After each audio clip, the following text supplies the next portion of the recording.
What is going on, guys? CNN, the establishment, is at it again.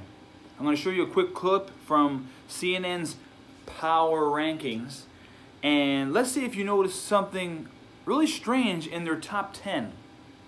Let's take a look. Joe Biden's not on that. I think the biggest movers here, and we'll get to Elizabeth Warren coming down 3 spots. She's one of the bigger movers.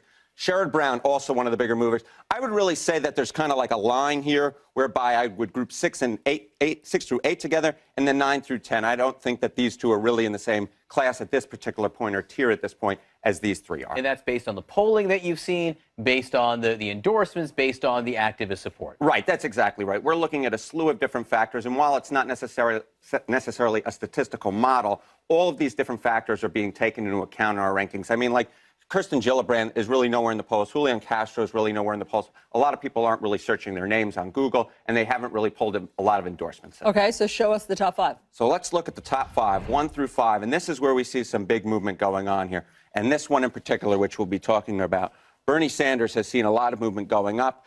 Amy Klobuchar is also a little bit up. We've seen her poll numbers actually rise a little bit despite some of those negative reports on how she treats her staff. But really the top 2 right here are pretty stable with Kamala Harris and Joe Biden. If I were making groupings here, I would really probably group 1 through 4 together, and then probably 5 would be in a little bit lower down. And of course, I imagine this would change substantially if Biden or Beto O'Rourke got in. Correct. I mean, we would probably see Beto and or Biden go up. Of course, 95% things, while they tend to happen most frequently, I don't know what the margin of error is around that. Talking about statistical models, I don't really know if there's a statistical model that's Joe Biden specific. Joe Biden's his own man. We'll see what happens, but until he gets in, I'm not saying he's in. And what is it about Kamala Harris? She gets a lot of attention. She gets a lot of buzz. And so why is she your number 1 in the power rankings? She's moved up in the polls. She's had very good Google trends, which we'll see in a moment. Activist support.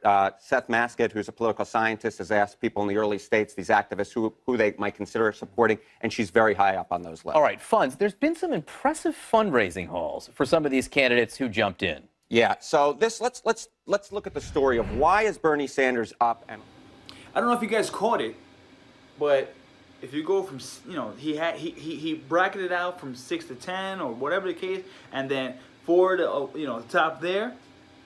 Who was missing? Somebody very popular, a veteran. She just co-sponsored a bill with a Republican representative from Alaska. His name is Don Young. A bipartisan bill to take marijuana off the controlled substance list, so people cannot be going to jail because marijuana is on the same level as cocaine and heroin. Her name starts with a T. Tulsi Gabbard. Oh my God. Is she running? According to CNN, she's not. She announced way before Bernie, and she's not on the list. This is just more establishment bullshit that just pisses me off. Like, you really,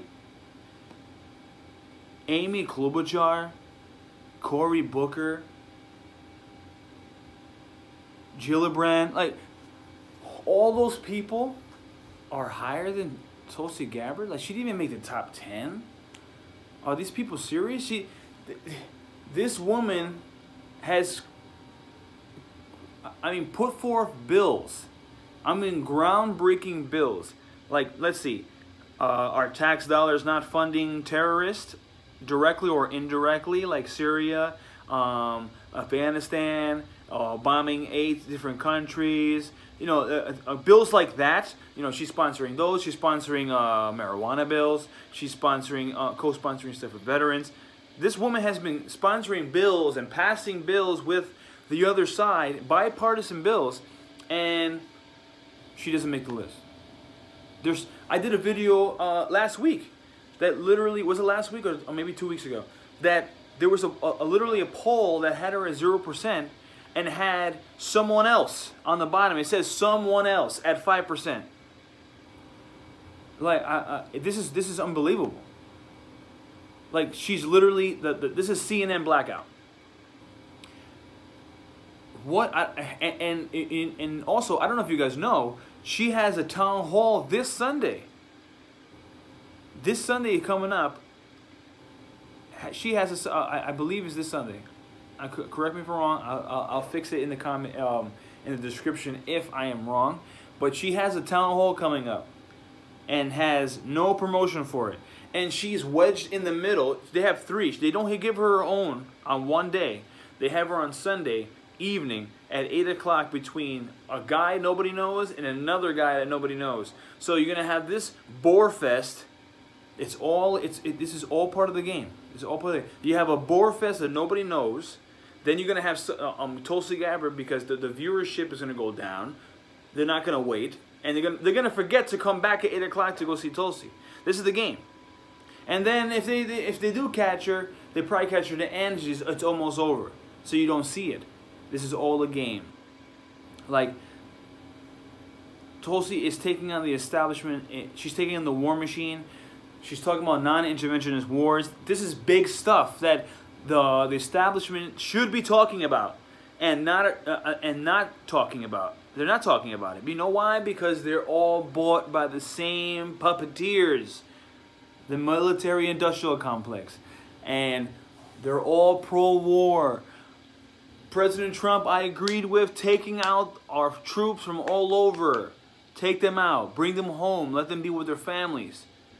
What does mainstream media do? Oh my God, the Kurds! Oh my God, you can't take them out. How dare you take them out of harm's way?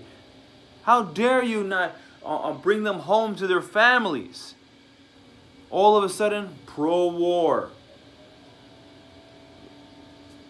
I don't know. I just wanted to point that out, that it's literally, it's going to be an uphill battle for Tulsi supporters. I love Tulsi. I've been following her for way before she announced that she was going to back Bernie in 2016. I've known about her because she's very outspoken about war, anti-war, and like myself, I am anti-war. That's my foreign policy. Foreign policy. Unless we get attacked, I'm not for interventionist wars. But yeah, this is the uphill battle that we're facing. Tulsi Gabbard tells the truth, and she gets blackballed. Tulsi Gabbard does groundbreaking legislation about our tax dollars funding terrorists. Only a few independent media reported on it. Establishment media is like, we don't do that, how dare you? And then you have Anderson Cooper, excuse my language, that idiot, talking about presidents don't like dictators, and President Trump shouldn't like dictators. And I tweeted at Anderson Cooper. I said, be honest with the audience. The United States backs 73% of the dictators in this world. We love dictators, especially the ones that we put into power. Like, let's be real. Let's be honest. Our foreign policy is terrible. It doesn't make us safer. It doesn't. The war on terror has done nothing but make more terror. Anyway, guys, I just wanted to give you guys a heads up what's going on here. Tulsi's not going to get a fair shake because she's very outspoken against something that both parties agree on, and that's war. And I always come to this quote from Jesse Ventura when somebody asks them, is it hard to vote on war? And he said, no, it's very easy. If you're not willing to send your own child to war, how dare you send somebody else's? Anyway, guys, like, comment, subscribe. Share the video. Let me know what you think. Are you a Tulsi backer or you're not a Tulsi backer? It doesn't matter to me. Just give me your input. I love the feedback. And subscribe. Don't forget. And follow me on Twitter. BVILLALONA83. Let's keep the conversation going. And don't fight in the comments. Peace.